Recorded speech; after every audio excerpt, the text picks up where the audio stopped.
अस्सलाम वालेकुम second year. आज का हमारा टॉपिक है रियल स्टेट।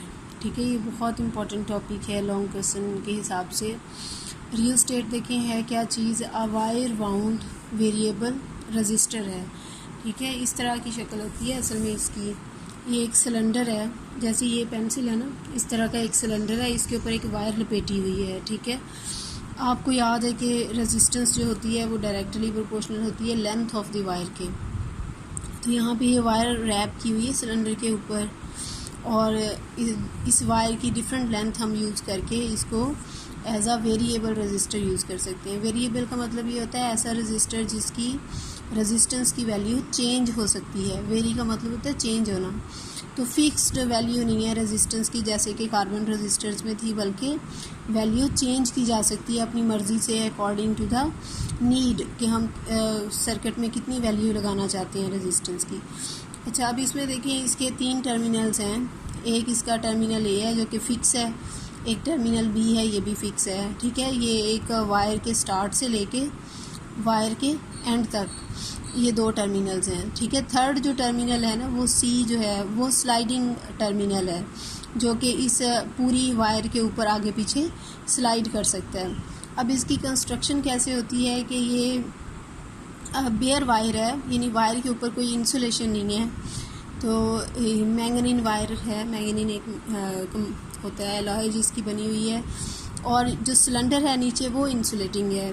तो ये बेयर वायर इंसुलेटिंग सिलेंडर के ऊपर रैप की हुई है ताकि जो वायर में से करंट गुजरे वो पूरे सिलेंडर में से एक दफ़ा ना गुजरना शुरू हो जाए, इसलिए सिलेंडर को हमने इंसुलेटर लिया है। ठीक है, अब देखिए होता क्या है, ये स्लाइडिंग कॉन्टैक्ट जो है ना, ये और ए, इन दोनों के दरमियान में हमने करंट गुजारना है, यानी सर्किट में जोड़ते वक्त हमने ए और सी जो टर्मिनल्स हैं इनको सर्किट में जोड़ना होता है। अब ऐसे होगा जहाँ पे भी ये स्लाइडिंग टर्मिनल सी इस सिलेंडर के साथ, इस वायर के साथ टच हो रहा होगा, करंट लेट ए से आ रहा है, ये इस वायर में से यूँ गुजरता जाएगा गुजरता जाएगा गुजरता जाएगा। जैसे ही ये स्लाइडिंग कॉन्टैक्ट सी के पास पहुँचेगा, जैसे यहाँ पे नीचे भी दिखाया हुआ है, तो फिर ये यहाँ से सी वाले टर्मिनल से बाहर चला जाएगा।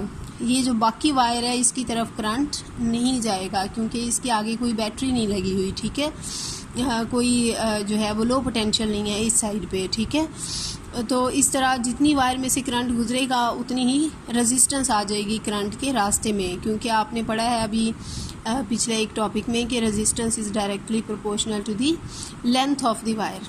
तो जितनी लंबी लेंथ में से करंट गुजरेगा उतनी ज़्यादा रेजिस्टेंस ए और सी के दरमियान आ जाएगी। तो ये इसका सिंबल है, क्योंकि रेजिस्टेंस को हम इस सिंबॉलिकली इस तरह से यूज़ करते हैं। तो ये जो सारी वायर है इसकी टोटल लेंथ को हम इस तरह से रेजिस्टेंस से शो कर देंगे ए और बी के दरमियान, और स्लाइडिंग कॉन्टैक्ट सी जो है वो इस तरह से है। तो देखें हम ये जो रियल स्टेट है इसको 2 तरह से यूज़ कर सकते हैं।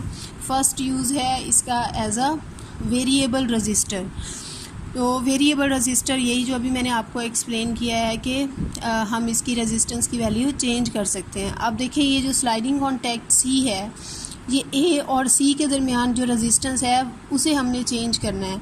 तो अगर मैं स्लाइडिंग कॉन्टैक्ट सी को ले जाके ए से ही जोड़ दूँ तो जो करंट आएगा वो डायरेक्ट ए से कहाँ चला जाएगा, सी की तरफ, और ए और सी के दरमियान कोई लेंथ ऑफ वायर नहीं है, इसलिए यहाँ पे कोई रेजिस्टेंस भी नहीं होगी। और अगर हम इस स्लाइडिंग कॉन्टैक्ट सी को ए से दूर लेते जाएं, यानी बी की तरफ मूव करते जाएं, तो ए और सी के दरमियान जो लेंथ ऑफ वायर है वो इंक्रीज़ हो रही है, इसलिए रेजिस्टेंस भी इंक्रीज़ हो रही है।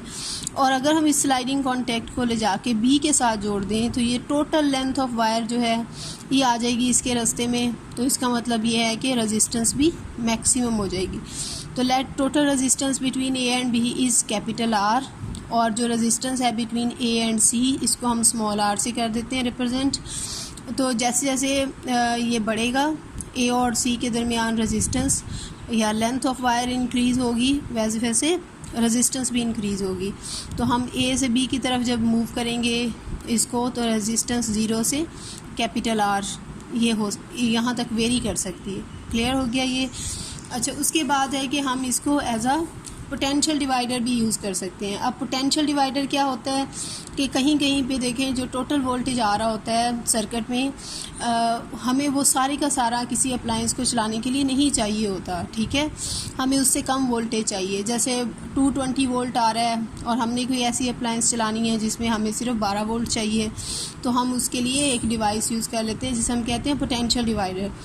तो रियोस्टेट को ही हम पोटेंशियल डिवाइडर के तौर पे यूज़ कर लेते हैं। इसका काम क्या होता है, ये आने वाले फुल वोल्टेज को डिवाइड कर देता है 2 हिस्सों में, तो जितना हिस्सा हमें चाहिए वो हम यूटिलाइज़ कर लेते हैं। तो देखिए ये टोटल वोल्टेज है, ये एक बड़ी बैटरी लगी हुई है सर्किट में, और इसके साथ हमने ये रियोस्टेट जो था ना ये वाला, इसको उठा के ऐसे यहाँ पे जोड़ दिया है, ठीक है, इसे यहाँ से उठाया और यहाँ ऐसे जोड़ दिया।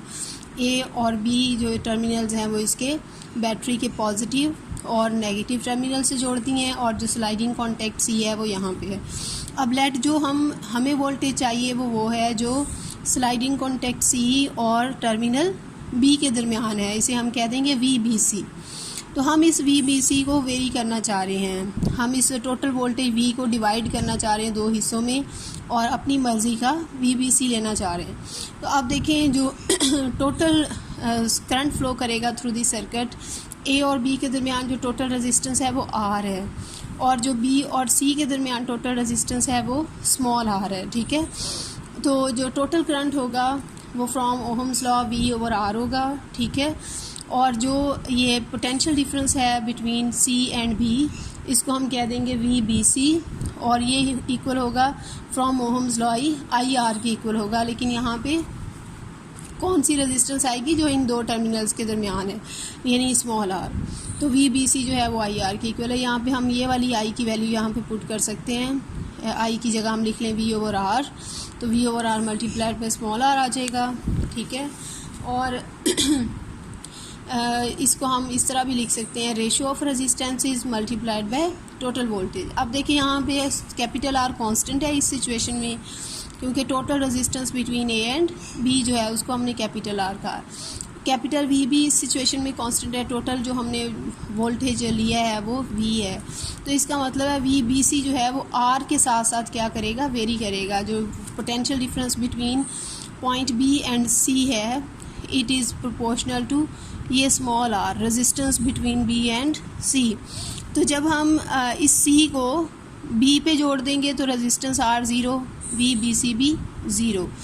अगर हम C को यहाँ B से अवे ले जाना शुरू करेंगे तो R की वैल्यू इंक्रीज़ होगी, तो इसका मतलब है कि ये जो VBC है ये प्रोपोर्शनल टू R है, इसकी वैल्यू भी इंक्रीज़ होगी।